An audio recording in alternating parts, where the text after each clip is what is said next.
Hello and welcome to the Amargi Mosaic. I'm your host, Elif Sarican. Today I'm joined by former senior British diplomat and founder of Independent Diplomat, Carne Ross. Welcome to the show, Carne. Thanks for having me. So you also have a book coming out very, very imminently on the 12th of May called There We Are Human Again, A Diplomat's Journey to Anarchism. And you also have a Substack that you write frequently about some of the topics we will discuss today, but also many other topics as well. So everyone listening should definitely follow your work there. So, Khan, last week we had the head of the UK Armed Forces confirm that Britain is reviving the government war book, a Cold Era blueprint for mobilizing the entire country for war, hospitals, police, industry, civilians. The Armed Forces Minister says the shadow of war is knocking on Europe's door. People are being told to stockpile tinned food. The government is spending £2.4 million on defense upgrades. And Trump, obviously in the US, has proposed a $1.5 trillion US military budget for 2027. So to begin with, what is the government war book and why are Britain reviving it now? Well, it didn't exist when I was in government. It apparently fell out of use in the 20th century, but it dates back to much earlier in the 20th century, and it's a kind of, uh, step-by-step guide to how the country, as you say, including its civilian population and infrastructure, should be prepared for potential conflict. And it seems to speak of the sort of general sense of growing global insecurity, geopolitical insecurity that we hear about a lot. I see. And I mean, I think for a lot of people, this was quite almost shocking because Britain is a country where millions can't heat their homes, where the NHS has the longest waiting lists in its history, where food banks have become essential infrastructure, where, public services have been gutted for, 15 years, actually probably more. And the government says there's no money very, very frequently. So, in that context, what does readying the nation for war actually mean when the nation can't feed itself? Yeah, well, it's a good question. Readying the nation for war means money. It means spending a lot more on defense equipment, troops, etc. And the government is committed to that. And that seems to be in response to a sense that the threat to Britain is greater, and also Trump's signals that he's less committed to the defense of Europe and to NATO than he was. But you're quite right. I mean, what it means is neglect of other areas of public spending.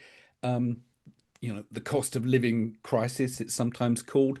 I think that's kind of code for inequality, which remains desperate in Britain and worsening to the extent that even people in work are having to resort to food banks to feed themselves, which is a shocking, shocking situation. And I don't really understand the policy choices because you can, of course, have it both ways. You can be resilient and strong in your defense, but also have a strong society where the most vulnerable are looked after. That's a feasible thing, but it seems to be kind of intellectually impossible for the current kind of people and thinking that we find in government today.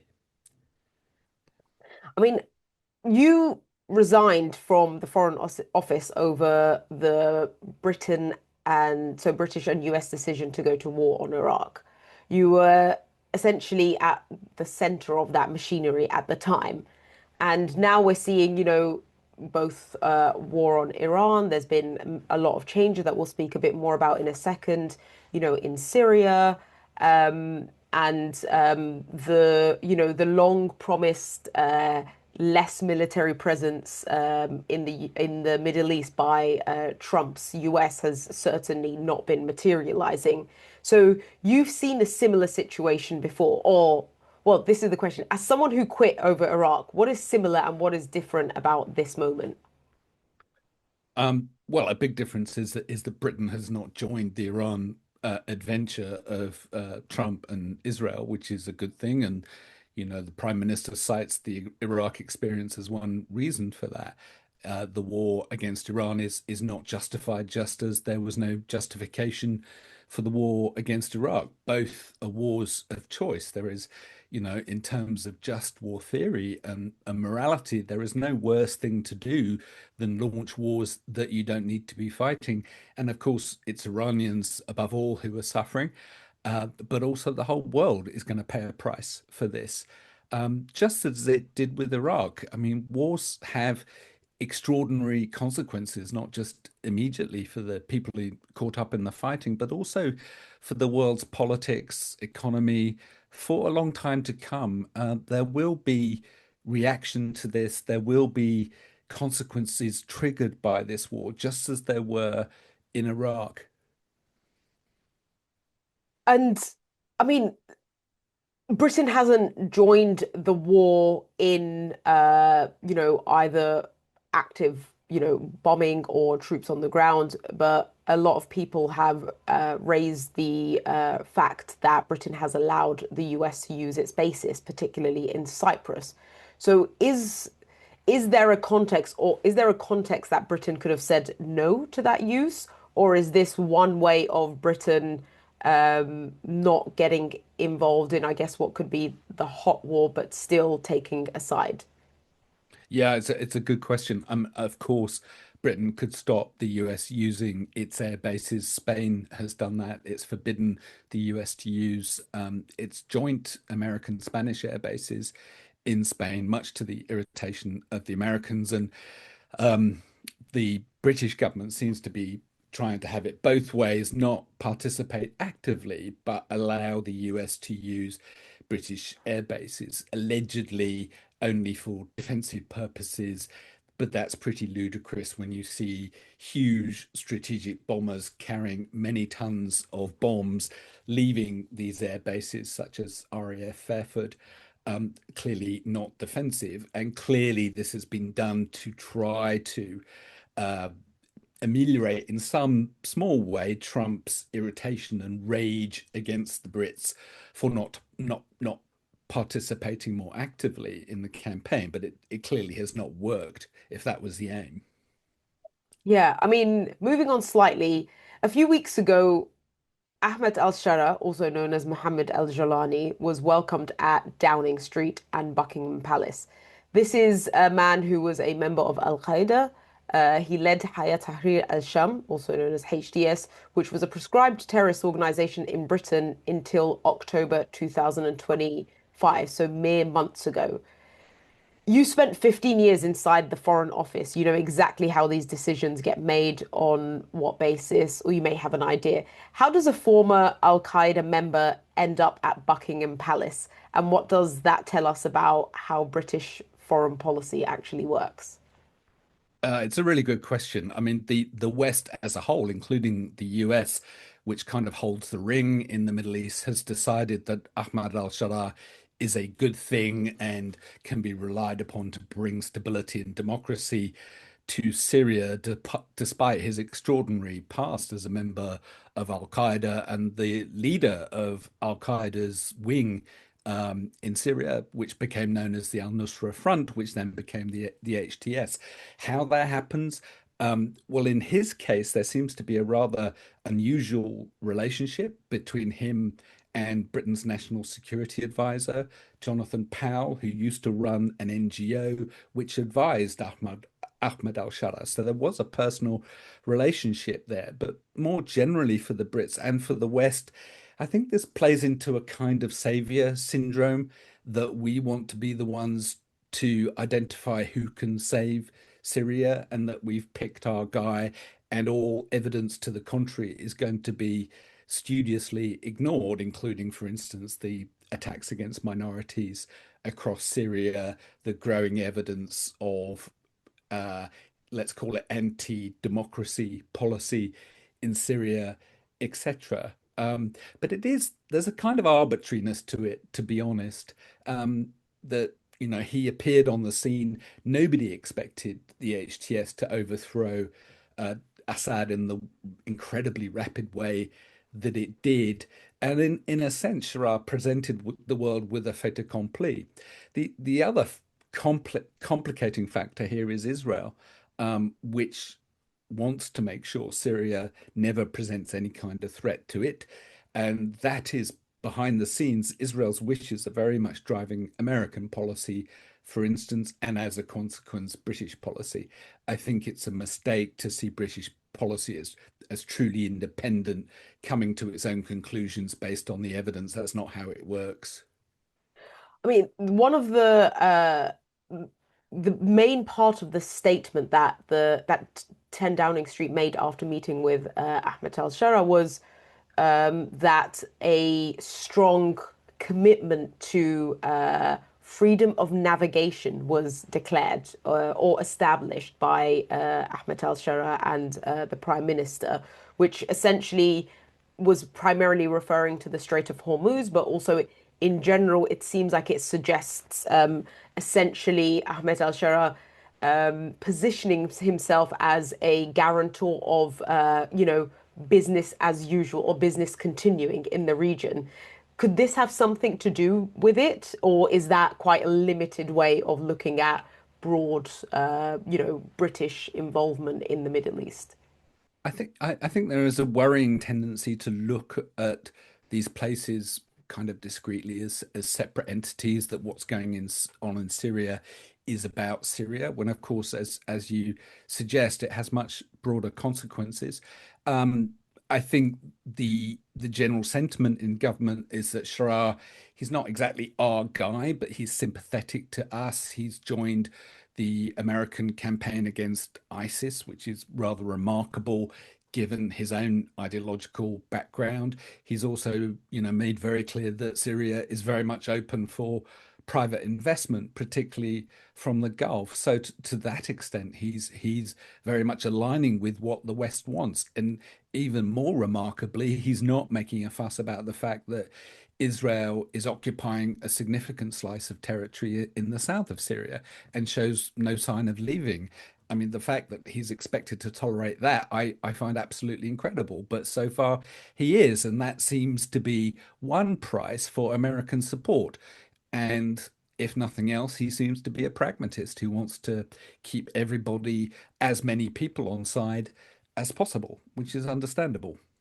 I mean, speaking of that, as you've just said, Syria's transition isn't happening in a vacuum, right? You Yeah. know, the war in Iran is reshaping borders. Turkey is supposedly pursuing peace with the PKK while still, pressuring particularly the Syrian interim government to remove any remnant of Kurdish autonomy in Syria. The Gulf states seem to be repositioning or more like, stepping up to be able to realize their own interests, an area that actually isn't spoken about very often. Russia's role has significantly and dramatically shifted in the region. How do you understand what's unfolding in Syria right now in that context? And I suppose I'm particularly interested in, is Turkey's function in the region changing with these changes that we're seeing as well? Well, Elif, as your question indicates, it's extraordinarily complicated, and I actually honestly don't think anybody can quite grasp all the different factors that's going on. I mean, I would make a couple of observations. One is that surprisingly, the US is still very much holding the diplomatic ring in Syria.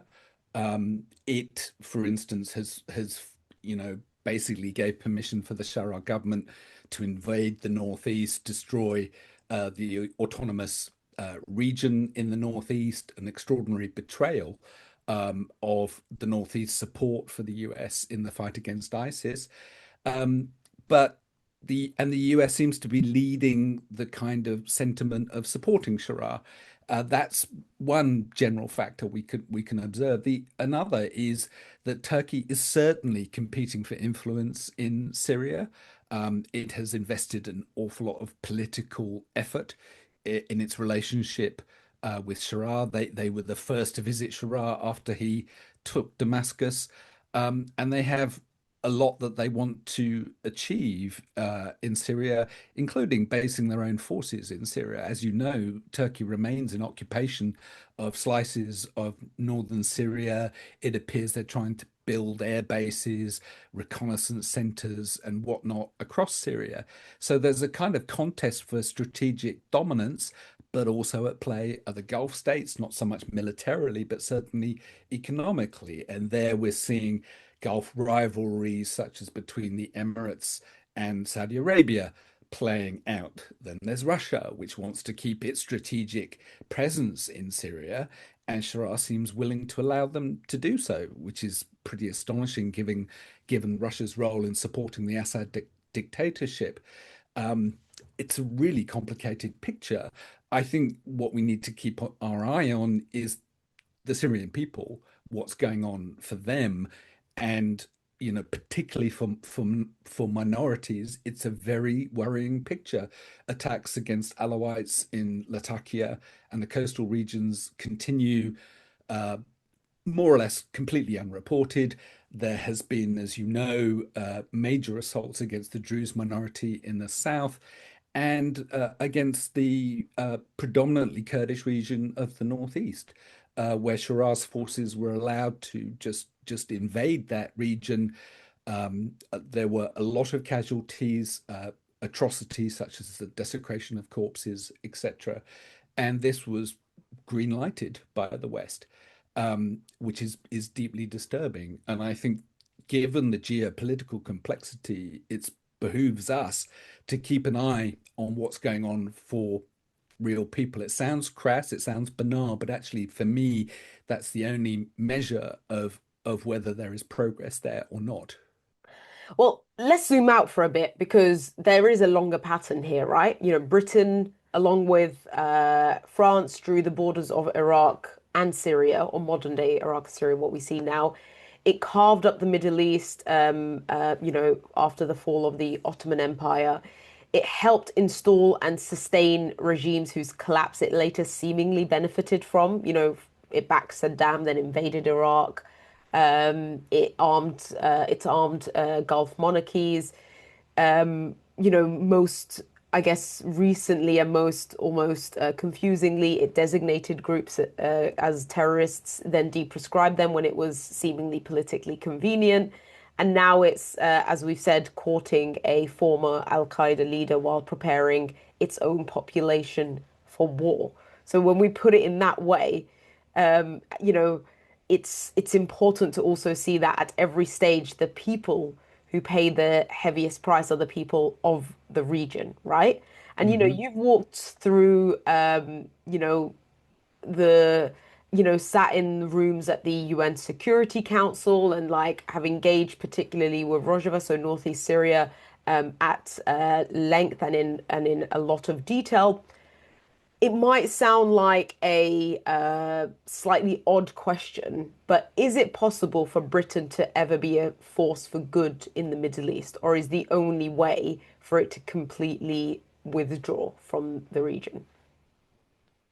Of course, it's possible. It's a matter of choice for Britain's political leadership, and unfortunately, they have often made the wrong choices.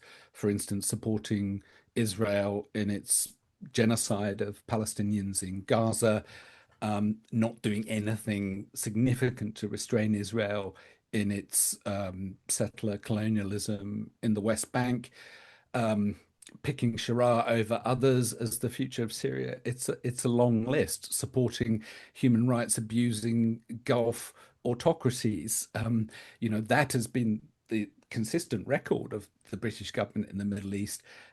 Of course, it can be a force for good should it choose to do so. It could be leading the way in implementing international law. For instance, in the case of Israel-Palestine, where international law, decisions of the Security Council, of the ICJ, of the General Assembly could not be clearer.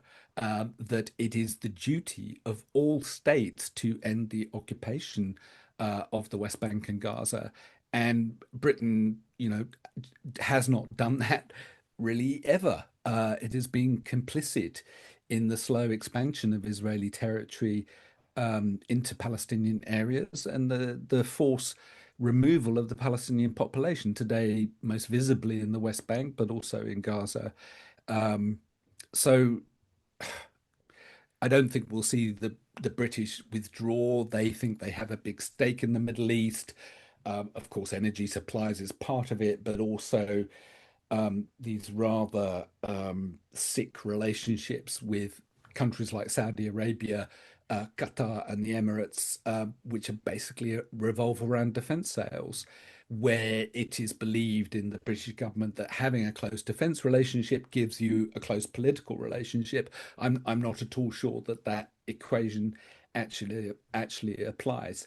I would love there to be a kind of comprehensive rethink of what the Brits are up to in the Middle East. I don't see any really coherent um, strategy. There is no coherent American strategy either, apart from letting Israel do more or less what it wants, including expanding its territory now to South Lebanon, Syria, the West Bank, etc. A kind of Zionist expansionist policy that America seems to be supporting, sorry. But beyond that, the West is not showing any coherence in its policy in the Middle East. There's a kind of arbitrariness to it, randomness to it. This war in Iran with Iran is another example, a war that did not need to happen, where the issues on which the war has been justified, particularly the nuclear issue, would be far better resolved diplomatically, and have been resolved in the past diplomatically. So it's a horrible mess. I think the idea that there are kind of teachers in control of the playground is a mistake. I mean, so why this incoherence? Who, I guess who or like what is actually driving this incoherence and these continued quite destructive policies in the region?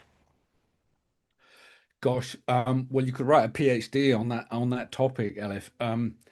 And I'm not sure I know the answer. A couple of things. I mean, one is double standards, the unwillingness of the West to, follow its own standards in terms of democracy, respect for international law, uh, respect for human rights, etc., across the board in the Middle East, whether it's, a cozy relationship with Sisi's Egypt, where there are 70,000 political prisoners, or Saudi Arabia, which has, pursued a horrible war in Yemen, which has killed a lot of people, um, and above all, its support for Israel, which has been a source of enormous instability across the region, as we see now. But it's not only that; it's also other factors.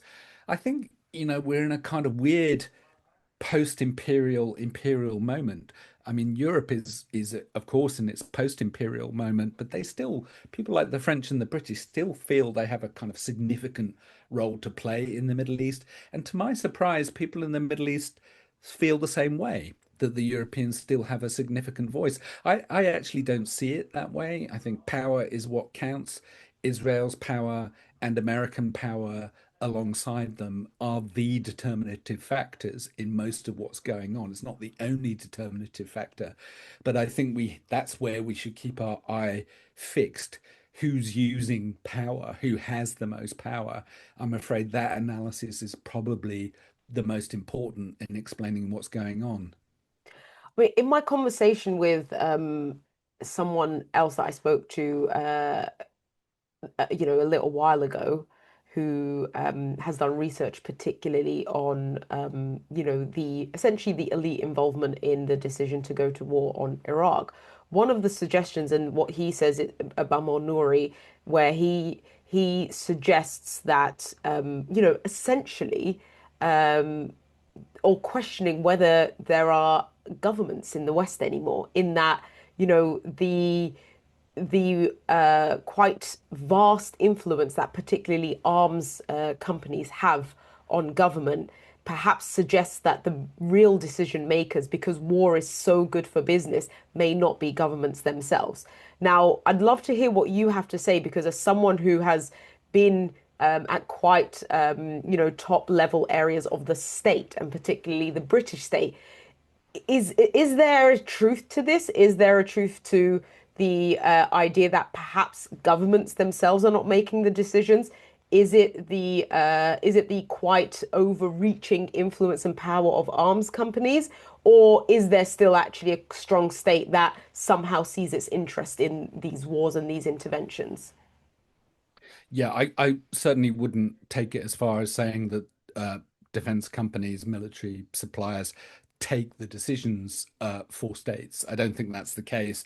But I do think that defense relationships, arms relationships, do to a considerable extent shape diplomatic and political relationships, particularly in places like the Middle East, where the relationship with Saudi Arabia, for instance, has been dominated by the need to sell huge amounts of military equipment. The largest arms deal in history, the al-Yamama deal with Saudi Arabia, was kind of the center of Britain's relationship with Saudi Arabia. But as for the war, the 2003 invasion of Iraq, that was not decided by defense companies. It was decided by Tony Blair, more or less alone. And he decided it because he felt post 9/11, Britain had to stand with the US, more or less whatever it decided to do. And the evidence was shaped and molded to fit that necessity. That's why he did it. He's never really admitted that because he continues to say that, the intelligence indicated Iraq was a threat. I know personally from my own work, of course, that that was not the case. But he took that decision. It was a state decision in that sense. And I don't think actually it was shaped by defense companies. The fact that there are beneficiaries from these wars, though, should capture our attention. American defense companies will hugely benefit from the war currently going on in Iran.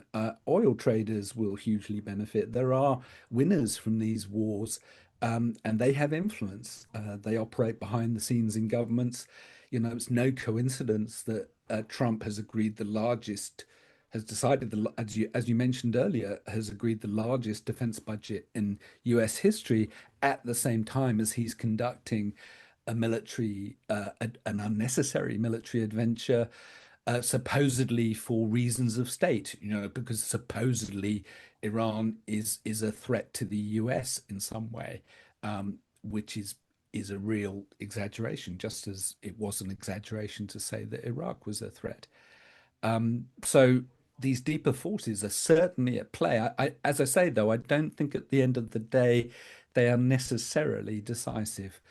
But, the older I get, the more I think that who shapes the environment, the political or economic environment in which a decision is taken, whether it's to go to war or anything else, in fact, is the determinative thing. It may not be the decisive thing, but he or she who frames an issue, who shapes the policy environment, who says you have these forces, you don't have those forces, those things ultimately are highly significant in explaining why states do the things that they do. Mm, mm. Yeah, I mean that's really interesting to hear because there's always that, kind of state question versus economic question when it comes to these matters. So that's really interesting to hear. So, also somewhat in that context, Trump has made quite a series of rather bombastic statements. I mean, he has been for quite some time, but particularly recently, from basically attacking the Pope to questioning the value and the purposes of NATO.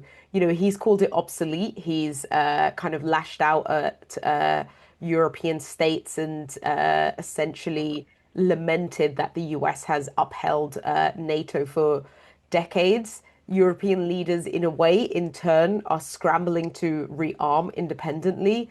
Meanwhile, Russia, China, and Iran are deepening their own alignments.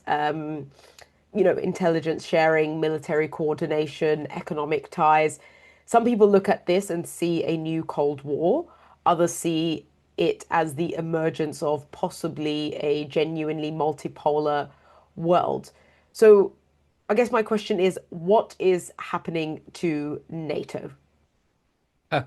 Well, I mean, uh, NATO is clearly in jeopardy. Its most powerful member is saying it doesn't really believe in it, that it feels let down by its fellow members of NATO. And he's said it enough times to take that very seriously. And it can't be overstated the central significance of the US to NATO operationally. The US commands NATO forces in Europe. It basically runs the whole command infrastructure. It controls the intelligence gathering because it has far more resources than anybody else. The US, I think, spends something like 40% of the world's expenditure on the military is American expenditure. Its military in technological terms and in terms of sheer numbers far outweighs anybody else's. Even though China is investing hugely to try to catch up in certain areas. So the fact that the US is havering about its commitment to NATO is very serious for Europe. And I think it's caused something, I think panic is not too strong a word to use, particularly when in Moscow we have a kind of ethno-nationalist who is quite prepared to use force, sacrifice hundreds of thousands of lives, operate, completely against international law, both in terms of invading other countries, but systematic torture, abuse of human rights, etc. Of course, I'm talking about Ukraine. So it's pretty alarming for the Europeans. Um, I personally don't see much point in talking about unipolarity or multipolarity. It's just a term. It doesn't really help explain what's going on. We face very complicated, challenging situations in all kinds of places. Um, China, Taiwan, which is itself affected by what's going on in Ukraine, which is, of course, affected by Trump. The chains of cause and effect are many and widespread. But I think to an extent, anybody who says that they can understand it or explain it, or let alone predict what's going to happen, is a fool, because those connections are so many, so complicated. One of the ways I find helpful in understanding the world is not multipolarity, but complexity. Mm. That there are millions, if not billions, of connections that are constantly in dynamic change, constantly affecting one another, um, producing, outcomes in an entirely unpredictable way that is difficult to discern even in retrospect. We don't live in a world of linear change where input A equals produces output B. I think particularly in foreign policy terms, we like to think like that, but that's not actually clearly how it actually happens.